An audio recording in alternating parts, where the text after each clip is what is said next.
नमस्कार दोस्तों, झारखंड के इस एक्शन के बाद में सवाल उठा है कि झारखंड कर सकता है तो राजस्थान क्यों नहीं। आज का सवाल है वो सिर्फ झारखंड का नहीं है, आज का सवाल है वो राजस्थान सहित अन्य राज्य के जो लाखों युवा हैं, वो प्रतियोगिता जो परीक्षा की तैयारी कर रहे हैं, उन सभी अभ्यर्थियों का है। सवाल सीधा सा कि अगर झारखंड सरकार है वो 24 दिन के छात्र आंदोलन के बाद में विवादित भर्ती परीक्षा को रद्द करके 2014 से जांच का फैसला कर सकती है, तो राजस्थान में ऐसा क्यों नहीं हो सकता। झारखंड में भर्ती परीक्षाओं में कथित अनियमितताओं को लेकर के छात्र वो लंबे समय से आंदोलन कर रहे थे।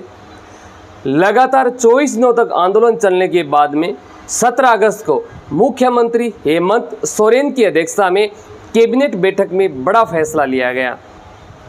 सरकार ने जेएसएससी सीजीएल भर्ती परीक्षा रद्द करने का फैसला किया। इसके साथ ही निजी एजेंसी टीडीपीएल के माध्यम से 2014 से कराई गई परीक्षाओं और उनसे जुड़े परिणामों तथा चयन प्रक्रियाओं की जांच का भी फैसला लिया है। यानी सरकार ने सिर्फ एक परीक्षा पर फैसला नहीं लिया है, बल्कि भर्ती प्रक्रियाओं में पुरानी शिकायतों की भी जांच का रास्ता खोला है।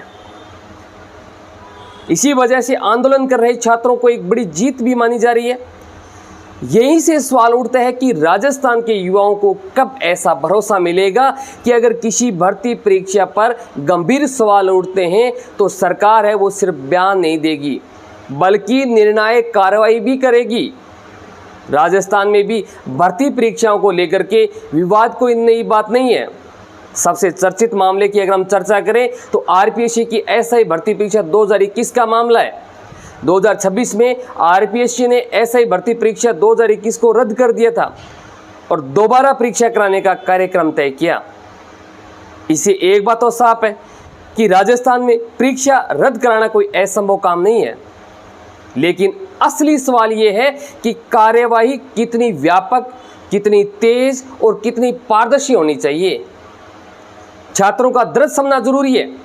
एक प्रतियोगी छात्र सिर्फ एक परीक्षा नहीं देता है, वह कई महीनों, कई वर्षों तक तैयारी करता है, किताबें खरीदता है, कोचिंग करता है, रात दिन पढ़ाई करता है। सबसे बड़ी चीज अपने भविष्य की उम्मीद उस परीक्षा से जोड़ देता है।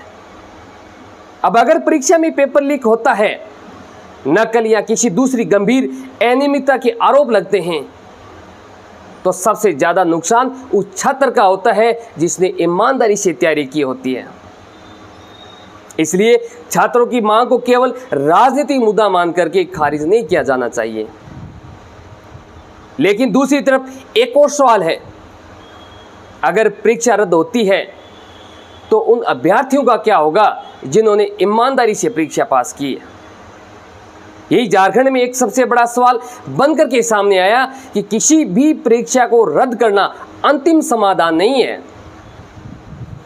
सरकार को साथ साथ में यह भी बताना चाहिए कि नई परीक्षा कब होगी, पुराने अभ्यर्थियों को उम्र में राहत मिलेगी या नहीं मिलेगी, उनकी फीस का क्या होगा, उनकी तैयारी और समय का नुकसान कैसे भरपाई होगी, और अगर किसी अधिकारी या एजेंसी की गलती सामने आती है तो उसके खिलाफ क्या कार्रवाई होगी।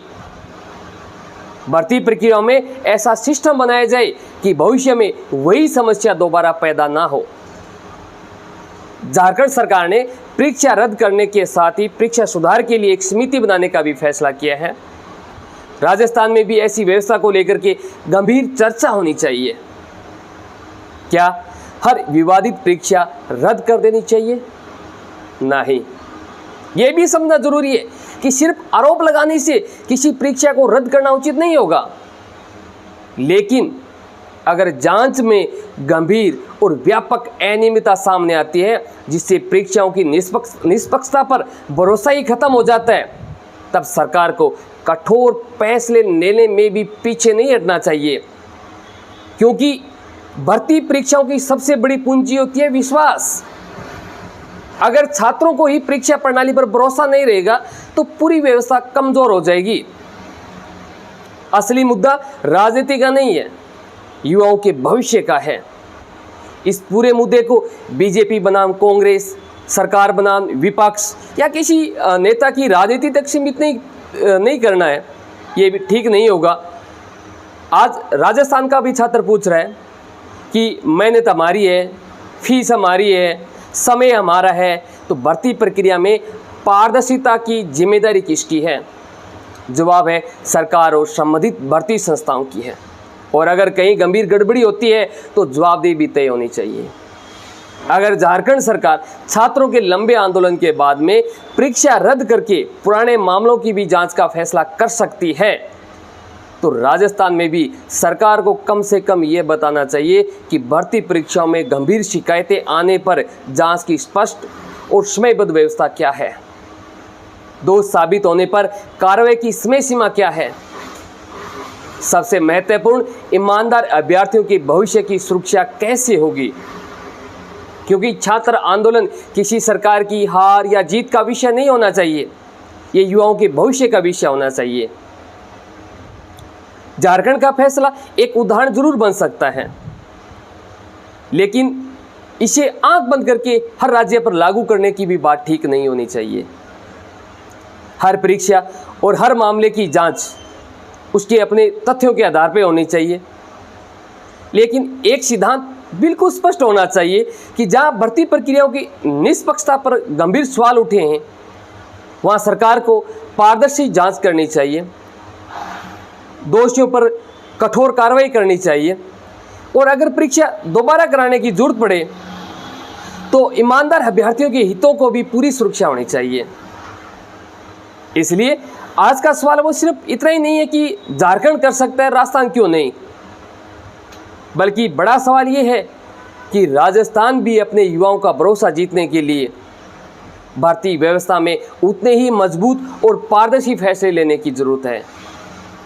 आपकी क्या राय, कमेंट करके हमें जरूर बताइएगा। जय हिंद, जय भारत, जय जय राजस्थान।